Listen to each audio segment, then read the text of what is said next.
I have some cold hard words for Nicki Minaj and Erica Kirk based on the crap show I just saw. So Nicki Minaj, you want to talk about cool kids.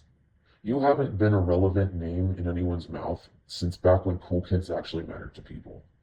We know that you're trying to be relevant now because your husband needs a pardon from the president. So of all the things that you listed, how you describe yourself and Erica, if you could just be one thing that you didn't mention, it's honest. Aside from that, Erica, your word of the day is humble because you are not. I am a fellow female narcissist, and I can tell you, you are one of the weakest female narcissists I've ever seen. I went through and I did the work. I introspected. I'm not perfect. There are things that I do wrong, very wrong, and I'm still working on that.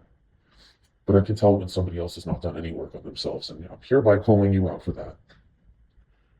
You're sitting on stage with a holier than thou attitude, and that's exactly what it is. I know you couldn't remember the entire term when you had to address it. The term is holier than thou. And that's when somebody actually really needs the world to see them that way, but they don't feel that way about themselves. You say that you're above everything as if you had a sense of confidence, but you don't. I know that you're sitting there with all of the comments swirling around your head rent free. I know because I've been there. And I can see little things about you changing every time you're on camera, like when people brought up your lack of conservative attire, and you came out wearing more businesswoman outfits.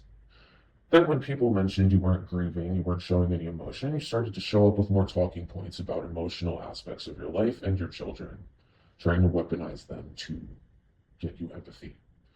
Aside from that, it's just, I don't know. Every time you're on stage, you feel defensive. That's the energy I get.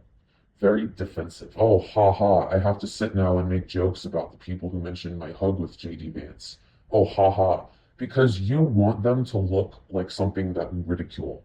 You need them to be seen as a joke because you're afraid that if people actually begin to absorb the truth and accept it, you will look like a total fraud. You're terrified of that. It saddens you, it weakens you, it terrifies you. It's your kryptonite. I know that you hate it because you've grown up in a world where everybody rewarded you for being pretty, and I don't think you've ever really been faced with yourself in the mirror the way that you are now. I hope that this is a time for you to reflect and to humble yourself, considering this is the Lord's season. I'll pray for you, but I don't cast my pearls in swine. I only cast criticisms.